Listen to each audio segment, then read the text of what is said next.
धरि हरि विविध शरीरा धरि हरि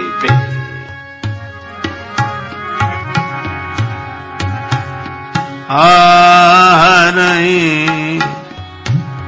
कृपा निधि सज्जन पीड़ा तब तब धरि हरि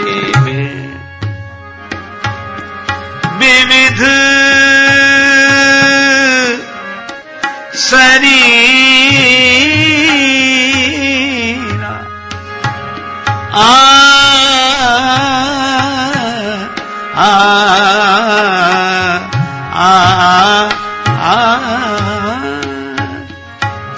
धरि विविध धरि विविध धरि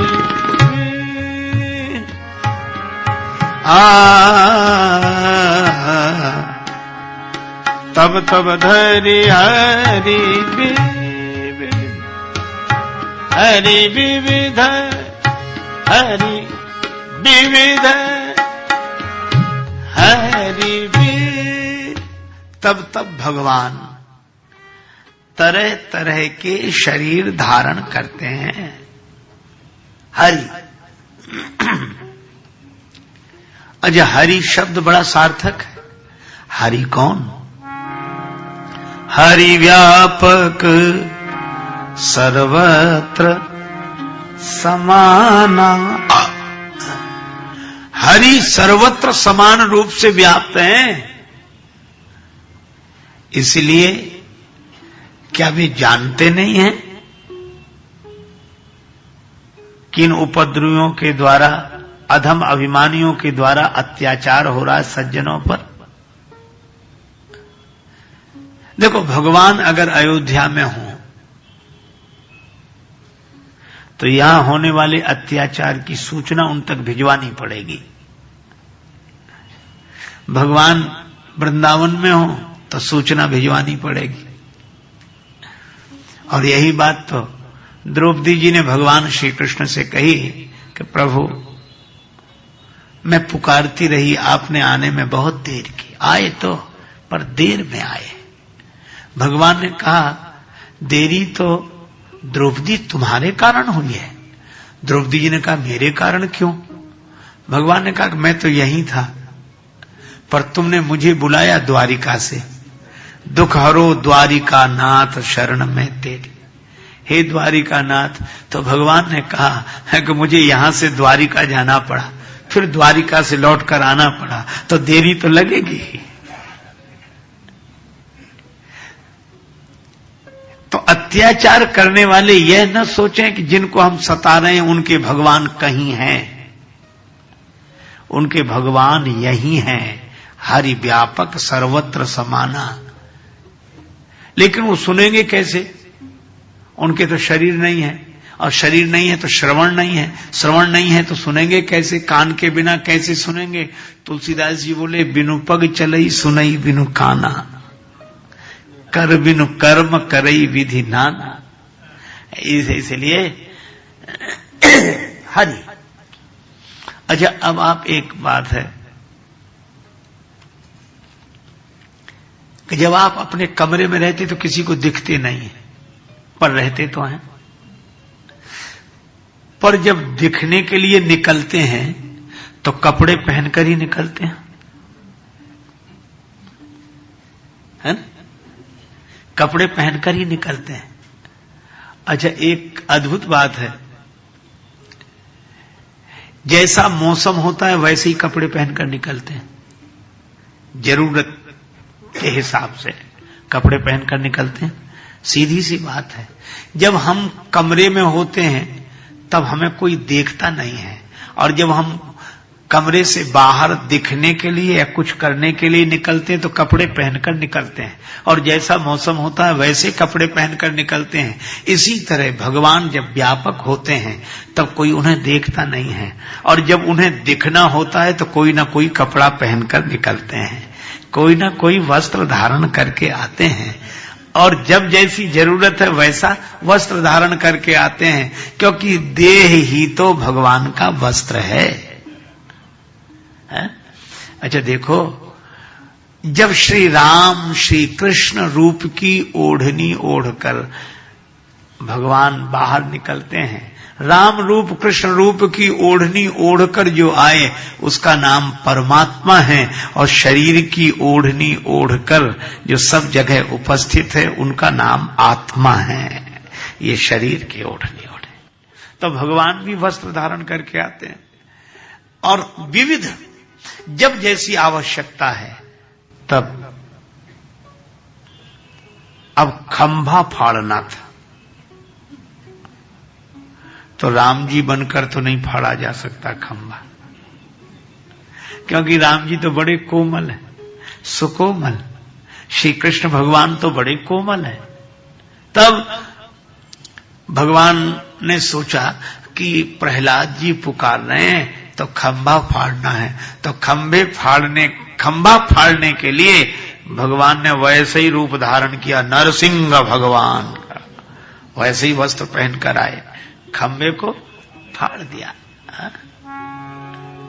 पैज परे प्रहलाद ही के प्रगटे प्रभु पाहनते, पत्थर को चीरकर प्रकट हो गए भगवान, वैसे ही रूप बनाया। और जब व्यवहारिक आदर्श की स्थापना करनी हुई तो भगवान धीर गंभीर आचरणशील दिव्य रूप में श्री राम जी बनकर आ गए। अब जब द्वापर आया तो भगवान ने सोचा कि हमसे उपदेश तो लिया लोगों ने, ये अच्छे आचरणशील बने, शांति तो मिली, लेकिन अब युग दूसरा आ गया है, इन्हें अपनी ओर खींचना होगा। तो अपनी ओर खींचने को बोलते हैं कर्षण, इसीलिए वो शब्द बना है आकर्षण। तो जो अपनी ओर खींचे, कर्षण करे, उसी का नाम कृष्ण है। और श्री कृष्ण ने ऐसी ऐसी लीलाएं की, ऐसी ऐसी लीलाएं कि न चाहते हुए भी मन उनकी ओर चला जाता है। श्री तुलसीदास जी के एक शिष्य थे, वे बोले अपने गुरुदेव से कि गुरुदेव कुछ दिन वृंदावन होकर आए। हाँ जरूर जाओ। गए, पर गए तो गए, लौट कर नहीं आए। तो श्री तुलसीदास जी ने एक पत्र के द्वारा आधा दोहा लिखा, और उनके शिष्य ने उस दोहे की पूर्ति करते हुए दूसरी पंक्ति लिखी। तुलसीदास जी ने लिखा, कहा कमी रघुनाथ लो जो तुम छाड़ी बान। राम जी के पास क्या कमी थी जो तुम वहां रुक गए वृंदावन जाकर, अब लौटते ही नहीं हो। तो उनके शिष्य ने कहा, जब उन्होंने कहा कमी रघुनाथ लो जो तुम छाड़ी बान, तो शिष्य ने लिखा, मन अनुरागी हो गयो सुन मुरली की तान। क्या करें, उनकी मुरली की तान ने मेरा मन मोह लिया। आकर्षण करे, कर्षण करे। तो भगवान जब अपनी ओर आकर्षित करना चाहते तो ऐसा स्वरूप, ऐसी लीला लेकर आते हैं, और जब व्यवहारिक आदर्श उपस्थित करते हैं तो श्री राम रूप में आते हैं। अरे और तो और, खंभ विदार ना हुआ तो नरसिंह रूप में आते हैं। देखो, पृथ्वी पाताल में चली गई तो बाराह भगवान होकर उद्धार करते हैं। कहने का आशय यह है कि भगवान तरह तरह के शरीर धारण करते हैं जब जैसी आवश्यकता होती है। तब तब धरि हरि विविध शरीरा, हरि हैं, व्यापक हैं, पर आवश्यकता पड़ने पर वे शरीर धारण करके निराकार से साकार हो जाते हैं, अव्यक्त से व्यक्त हो जाते हैं, निर्गुण से सगुण हो जाते हैं, समता से अलग हटकर शरणागत के पक्षपाती हो जाते हैं। हरहि कृपानिधि सज्जन पीड़ा, सज्जनों की पीड़ा हरते हैं भगवान। देखो, एक बार पूज्यपाद संत श्री उड़िया बाबा जी महाराज से किसी जिज्ञासु ने कहा कि बाबा, अब तो पाप बहुत बढ़ गया है, भगवान आ नहीं रहे। बाबा मुस्कुराए कि तुमसे यह किसने कह दिया है कि भगवान पाप के कारण आते हैं? पाप के कारण आते हैं क्या भगवान? अरे भगवान को पुण्य नहीं बुला सकता तो पाप क्या बुलाएगा? हां, यह बात अलग है कि उनके आने से पाप मिटता है, पर भगवान पाप के कारण नहीं, भगवान तो प्रेम के कारण आते हैं। प्रेम ते प्रगट हो ही मैं जाना। कोई प्रेम से पुकारे उन्हें।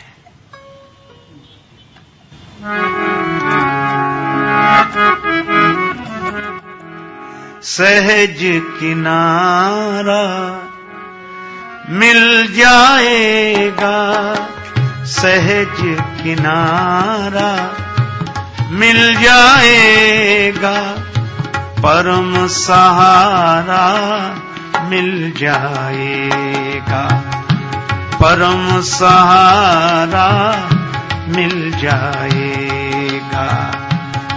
जरा भावना से कर ले पुकार, उदासी मन काहे को डरे। तेरा राम जी करेंगे बेड़ा पार, उदासी मन काहे को रहे।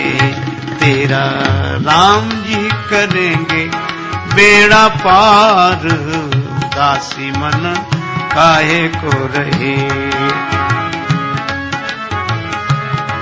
जरा भावना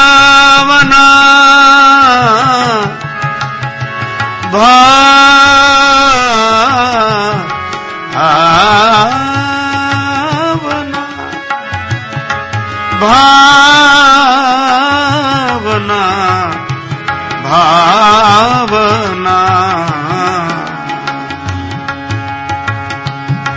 जरा भावना से कर ले पुकार, उदासी मन काहे को डरे। तेरा राम जी करेंगे बेड़ा पार, उदासी मन काहे को डरे।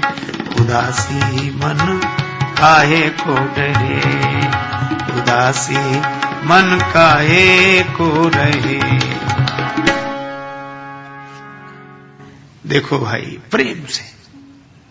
इसलिए श्री उड़िया बाबा जी महाराज ने मुस्कुराते हुए कहा कि भगवान पाप के कारण नहीं आते हैं, बाप के कारण आते हैं। तो बाप कौन? का जिससे संतान का जन्म हो, जिसके द्वारा, वह बाप। तो भगवान का बाप कौन? का प्रेम। प्रेम ते प्रगट हो ही मैं जाना। तो प्रेम जीवन में आ जाए तो अच्छा, भगवान करते क्या है? सज्जनों की रक्षा करते हैं। मुझे एक बात याद आई, श्री रामचरितमानस के एकमात्र आध्यात्मिक शैली के यशस्वी कथाकार पूज्य पंडित श्री राम किंकर जी महाराज से किसी ने कहा कि भगवान अवतार नहीं ले रहे हैं, अब तो ले लेना चाहिए उन्हें अवतार। तो ऐसे ही उन्होंने मुस्कुरा कर कहा कि उनकी बड़ी कृपा है कि अवतार लेकर नहीं आ रहे हैं। अभी वो अवतार नहीं ले रहे हैं, यह बड़ी कृपा है। कहा क्यों? कहा कि अवतार लेते ही वे असज्जनों को मिटाएंगे। तो पहले हम लोग ये सोच लें कि हम सज्जन हैं कि असज्जन हैं।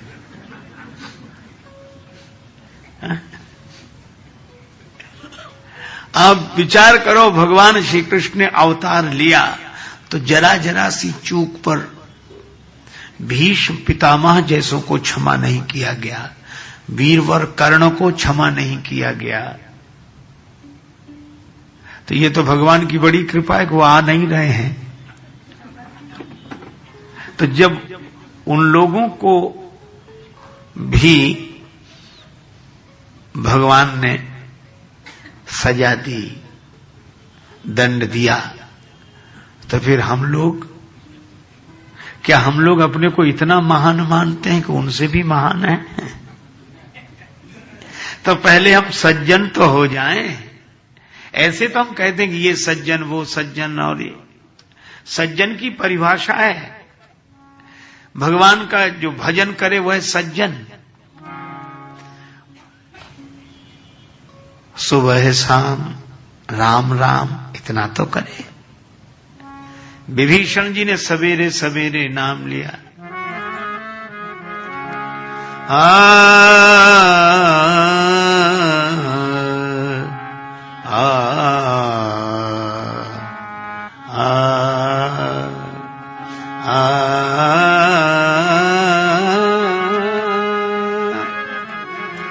राम राम तेहि सुमिरन कीना, राम राम तेहि सुमिरन,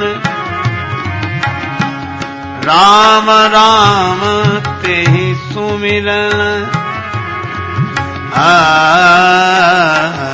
तेहि सुमिरन,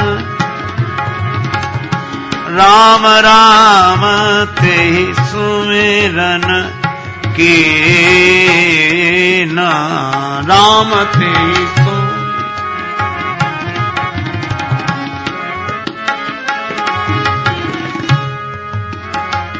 हृदय हरस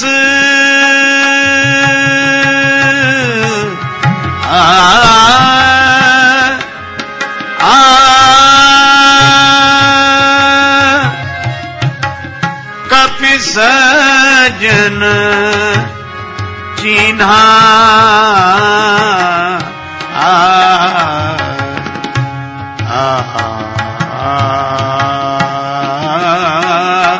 राम तेहि सुमिरन कीना, राम राम तेहि सुमिरन, राम तेहि सुमिरन, राम तेहि सुमिरन।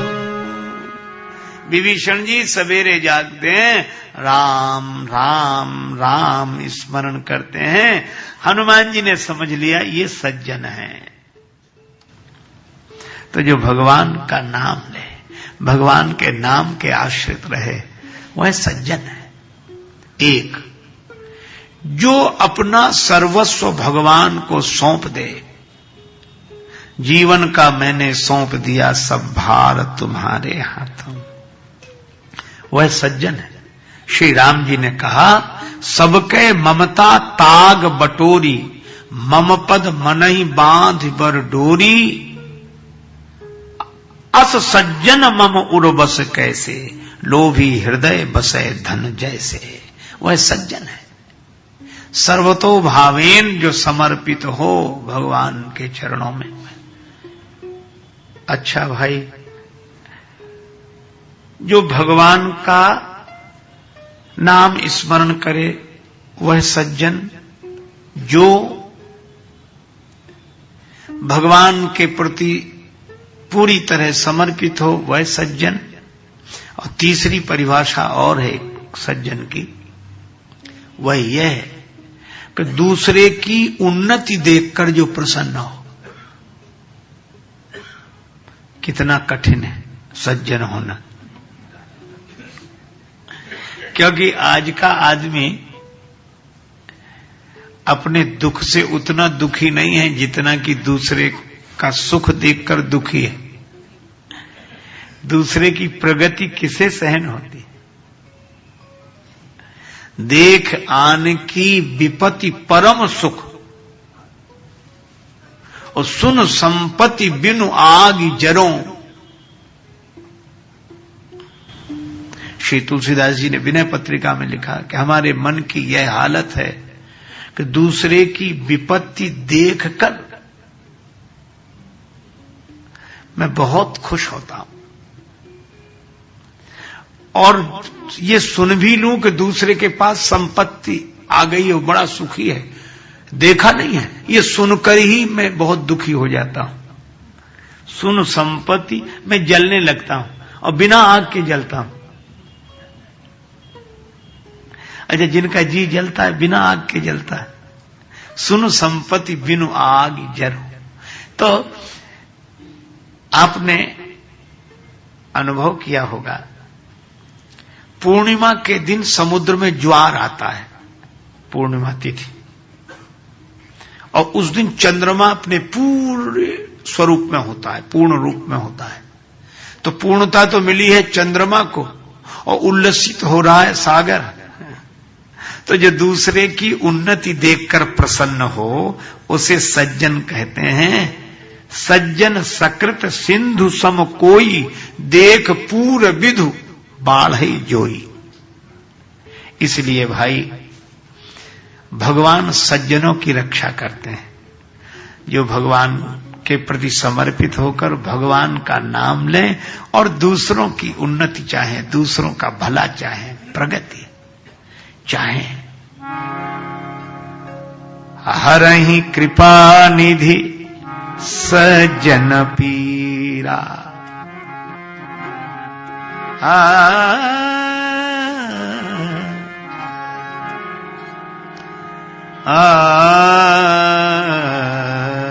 हरहि कृपा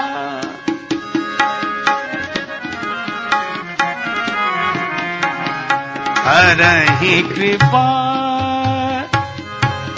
कृपा निधि सज्जन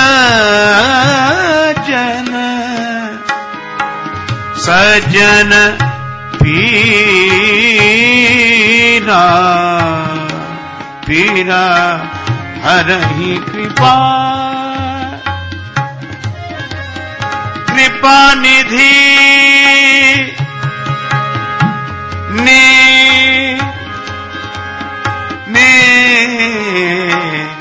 हरहि कृपा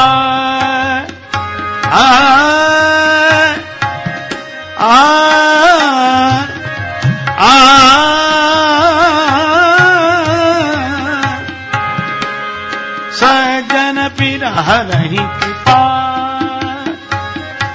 निधि सज्जन पीरा पीरा। हरहि कृपा सज्जन पीरा। हरहि कृपा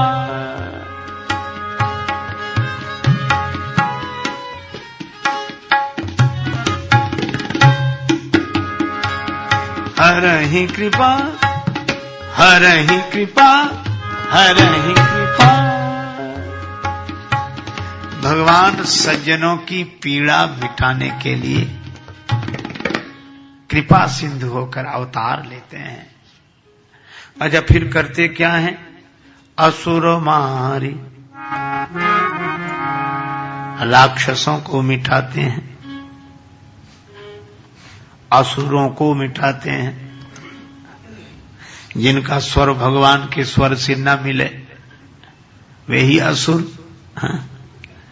तभी तो गीता आपने सुना होगा, मिले सुर मेरा तुम्हारा फिर सुर बने हमारा। हाँ? भगवान के स्वर से अपना स्वर मिल जाए वही सज्जन। भगवान की इच्छा में अपनी इच्छा मिला दे।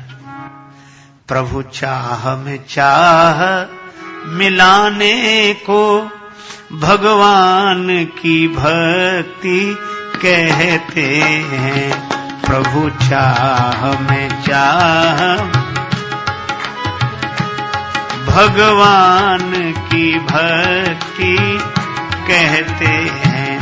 प्रभु चाह में चाह मिलाने को भगवान की भक्ति कहते हैं।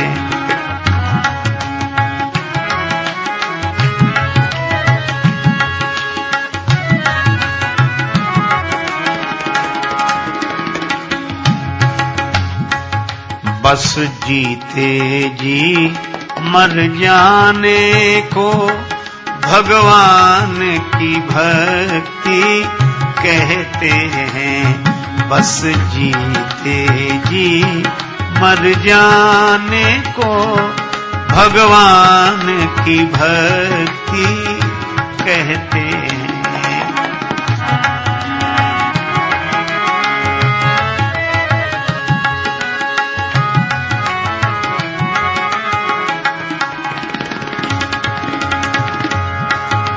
जीवन की अंधेरी रातों के, जीवन की अंधेरी रातों के दुख द्वंद भरे तूफानों में विश्वास का दीप जलाने को भगवान की भक्ति कहते हैं।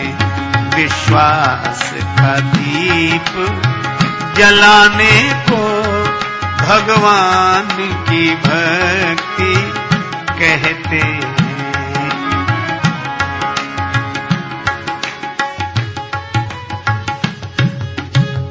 आदमी जब हंसता होगा तो रोता नहीं होगा।